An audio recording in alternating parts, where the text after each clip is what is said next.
Урматтуу мекендештер, урматтуу айдоочулар. Эгер унааңыздарга газ койдуруш керек болсо, биз сунуштаган Автогаз газ жабдууларын орнотуу автосервисине келиңиздер. Бишкек шаары Жазыра көчөсү 58Б дареги. Тагыраак айтканда, Чортеков чоң көчөсү менен Ахунбаев проспектиси кесилишет. Бул жерге келсеңиздер, жанында май алмаштыруучу жай бар. Автогаз газ жабдууларын орнотуу ишканасы. Италиянын Tarelli деген редуктор, фильтр, форсунка компьютерлерин коюп берет. Принц деген эң сонун зору дагы бар.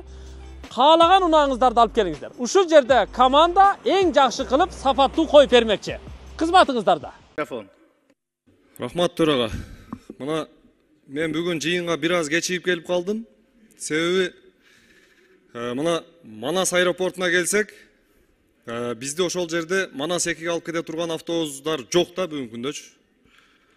Бул жерден мына Манас аэропорту боюнча дагы бир маселени коюп туруп ушул жерге жыйынга чакырып туруп бир угушубуз керек болуп атат да.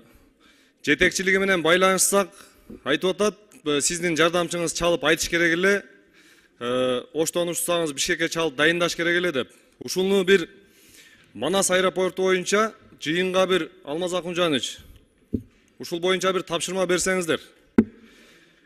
Келип ушул жерде бир угайлычы Манас аэропорту боюнча толгон токой маселелер бар, суроолор толтура. Мына азыр бүгүн иш боюнча маселе болду. Бизде дагы бере турган сунуштар көп эле, кыскартып салдыңыздар. Мына менде бир сунуш бар эле да. Бул автоунаа тыгынын, пробка маселесин, ышты чечиш боюнча Бишкек шаарында эки баштуу мэр келсе деле буну чече албайт да. Ошон үчүн мен сунуш берет элем, биздин столицаны башка жака жылдырыш керек. Антпесек маселе чечилбейт экен.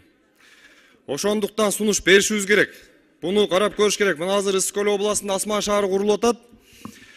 Асман шаарына мына бүгүнкү күндө 10 миллиард сомго жакын инвестиция тартылып атат да. Биздин ушул темир жолду жылдырыш үчүн эле 550 миллион доллар акча талап кылынып атыптыр. Аны кургойлорду, объезд жолдорду кошкондо 1 миллиард доллардан ашык акча керектелет экен.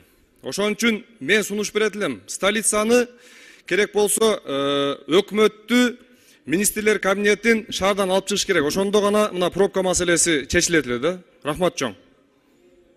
Рахмат.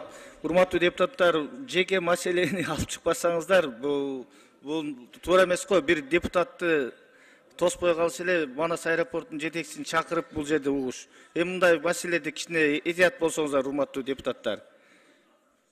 Сөз баяндамачыда.